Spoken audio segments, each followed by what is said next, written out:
Hi again then guys, and welcome to another look back to the most recent installment, which was still of course quite a while ago in the Project Gotham franchise, Project Gotham 4 once again, to a car which I've touched on before on the channel in Forza as well, and it's a car which really grew on me over the years, and often when there's a car that I love now, more often than not, it's one which I initially didn't like all that much, and that's definitely the case here, because when I first heard about the SSC Ultimate AERO, I thought that it was just a very nastily copied version of a Lamborghini Diablo with this cliched 1000 horsepower plus output, and of course it was going to be just another supercar that probably didn't do what they were claiming it would do. In effect, another classic case of all show, no go, which happens quite a bit in the almost like rapper supercar scene, if you know what I mean. These kind of supercars that look the part with the big chrome rims and the crazy colours, but they don't necessarily deliver anywhere near the performance that actual seasoned pros within the supercar world can, like Koenigsegg and Pagani and McLaren and various others. At the end of the day, as cliched as it sounds, it's not difficult to make a fast car. You can pretty much make any car powerful, and to more or a lesser degree it will be fast, comparatively speaking, but making a car good is an entirely different challenge, and that's actually something which I do like about the Ultimate AERO, because the initial pitch that the car had of aiming to be the new world's fastest car sounds very cliched, and of course the whole concept of having the world's fastest car doesn't seem as important to many pundits these days.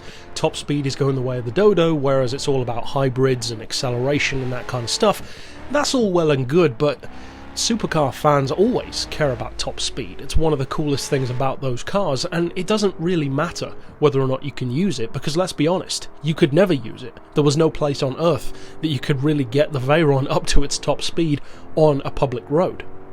Because 9 times out of 10, it's not about reaching those speeds, it's about knowing that you can. Having the engineering prowess and the know-how behind the vehicle is at least half of what makes ownership so cool. That's one of the reasons why I love the Y2K turbine superbike so much. I don't need to travel everywhere at 250 miles per hour to enjoy it. Just knowing that the bike can do that is enough for me. Now, the really remarkable thing I would say about the Ultimate AERO is the similarities that it has against the Veyron in a similar way, and this is, again, is something that I've touched on the channel in recent weeks, in fact I think it was, where it parallels in a surprisingly similar way the rivalry between the McLaren F1 and the TVR Speed 12 in the 90s, because the McLaren has always been considered to be the very technically advanced, over-engineered, brilliant piece of tech, which is very futuristic in its approach. It has the latest of everything, and it's a surgical scalpel as far as supercars go. It's precise, it's light, it's small, and it's effective. And then on the other hand you had the TVR Speed 12, of course unproven as far as what its raw ability actually is, but always considered to be, at least to some degree, the blunt object in comparison to the McLaren, the sledgehammer, the mallet, if you will. Now, that's actually not true, because, as again I said on the channel, the differences between them actually aren't to do with which one's a better made car. They're just designed for different purposes, and they approach the same difficulties in different ways, and both of them actually do it very well. And the biggest advantage of something like the TVR is its raw simplicity. It just goes about it in an old school sense. Low weight, good aerodynamics, and huge power. That can still accomplish the goal of extreme performance.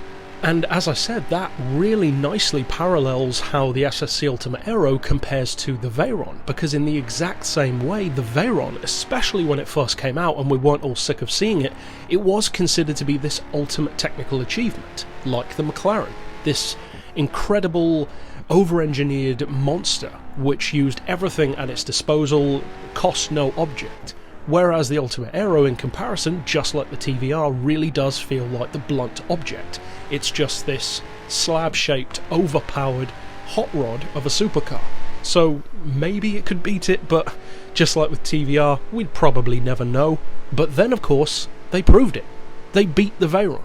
258 miles per hour in the Ultimate AERO secured it a place as the fastest car in the world. And although, of course, it's been beaten since then by a number of different vehicles which have progressively gotten quicker, the Venoms, the Koenigsegg's, etc., and even the Veyron itself with the Supersport variant, The fact is, the Ultimate AERO is still a formidable opponent, especially when it comes to mid-range and top-end speed, because it has some very significant advantages over something like a Veyron. For one thing, it's a rear-wheel drive, which means that the driver feedback is much more old-school and much more raw. Plus, tying directly into that, you then have the fact that it's significantly lighter, which means that if you pair it with the right driver, you could quite easily get better lap times out of an Ultimate AERO than a Veyron could, even though the Veyron does have the beginner-friendly all-wheel drive advantage. And the results speak for themselves. The Ultimate AERO is a faster car, and it's also a significantly cheaper one than the Veyron as well. So if you're looking for value, or at least bang for buck, it definitely gives you a lot of that. Now, the fact that the Ultimate AERO has this perception, just like the Speed 12, of being this really unintelligent caveman of a supercar that just relies on raw power, the fact that that is actually wrong, and that it took me a little while to fully appreciate that, just like one of my favourites, the Speed 12, it takes a very similar approach, which appears to be Neanderthal in comparison, but actually isn't. It's a very well-engineered machine, and raw power is not easy to tame. So going for raw power doesn't make it a bad car, it actually in some ways makes it more of a challenge, especially when you're putting it all through the rear wheels. So over time, the Ultimate AERO actually really grew on me, to the point where now I would confidently say it's actually my favourite hypercar. If I could own any hypercar, from a Venom GT to a Tuatara, which of course was never actually produced, to a Veyron, to a Chiron, to literally any Koenigsegg, I would choose the Ultimate AERO over all of them, because it's just so different